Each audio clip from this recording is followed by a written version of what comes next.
need you to trust me. One last time. This week I watched Mission Impossible: The Final Reckoning, and I scripted out this whole video to avoid any bloody spelling errors, so the text hopefully ends up typo negative. The Final Reckoning is the direct sequel to Mission Impossible: Dead Reckoning Part 1 that for some reason isn't called Mission Impossible: Dead Reckoning Part 2. Probably because they realised Mission Impossible: Dead Reckoning Part 1 was a real mouthful. Sounds rude, but they were kind of committed at that point, no?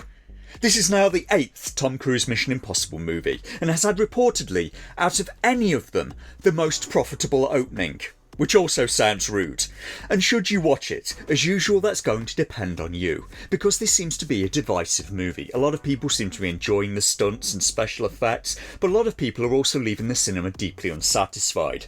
I watched the movie, and it didn't do that much for me. And I was sat there after the film thinking, it has a good cast, good effects, it was written and directed by Chris McQuarrie, who did the last 3 Mission Impossible movies, so why exactly didn't it work for me? Well, to demonstrate this, there's a sequence in this movie where Tom Cruise jumps out of the back of a military aircraft while they're being pursued by Russian fighter jets, and he jumps into the middle of the Bering Sea, which is freezing cold. Your life expectancy there is measured in literal minutes, and he does this in the hope that a US submarine got his message and will pick him up in time, which luckily for him, they do. Cruise is there looking for the wreck of a Russian submarine, with coordinates from a listening post that are many years old, that measured the sub crashing.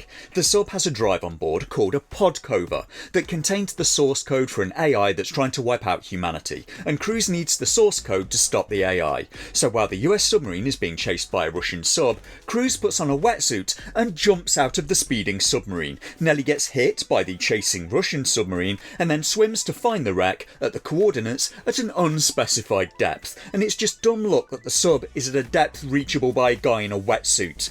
Now the film cost a reported $400 million to make, by the way. That's around the cost of 2 Mission Impossible Fallouts, and I can't for the life of me see where the money went. Did they buy an actual Russian submarine for this film? Did they buy St. Lawrence Island? Where the hell did the money go? But Cruise gets on board the sub, tries to close a pressure door behind him. For unspecified reasons, he's still in his wetsuit, the one he could survive in, outside the sub. So why is he closing doors? I've absolutely no idea. But the movement causes the whole submarine to roll and slide towards a crevasse, and that's why he closed the door. The door that he was going to have to go back out of because they needed a reason for the sub to start to roll. His actions make no sense in the context of the film, and that's also a problem for me, because the film is trying to tell me that this sub has been here at these coordinates for years, unmoving, all while being hit with ocean currents while sat on a silty seabed. But it will move when someone closes one effing door. Is the submarine that stable that it remained unmoving for over 10 years, or is it massively unstable? Because film, look into my eye, you have to pick one or the other. And Ethan is here to get the top secret Russian drive that he needs to plug his dongle into.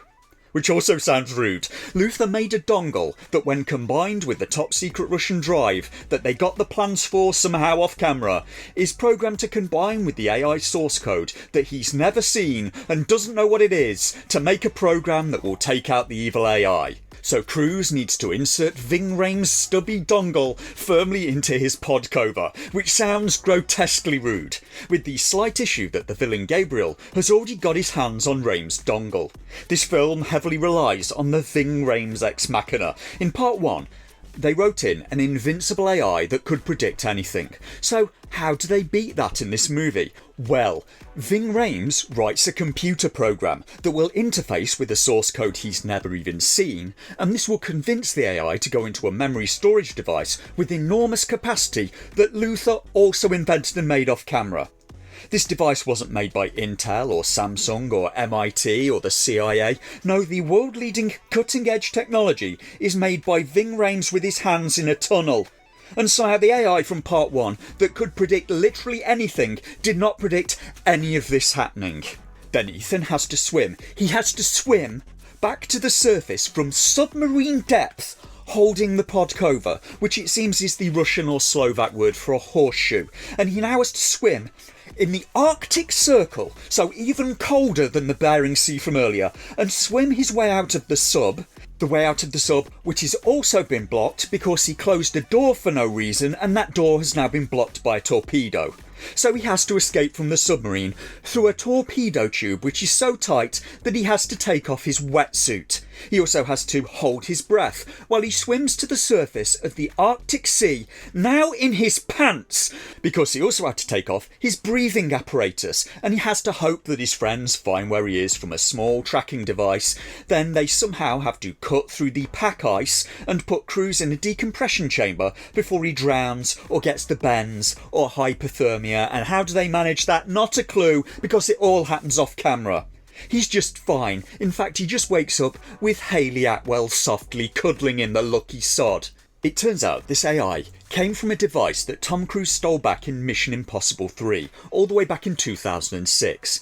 Somebody, unnamed, put it on board the Russian sub to disable its stealth ability, and the AI evolved into the current AI, somehow sunk the sub it was on by hitting it with one of its own torpedoes, leaving a hole in the sub as big as the plot holes in this movie.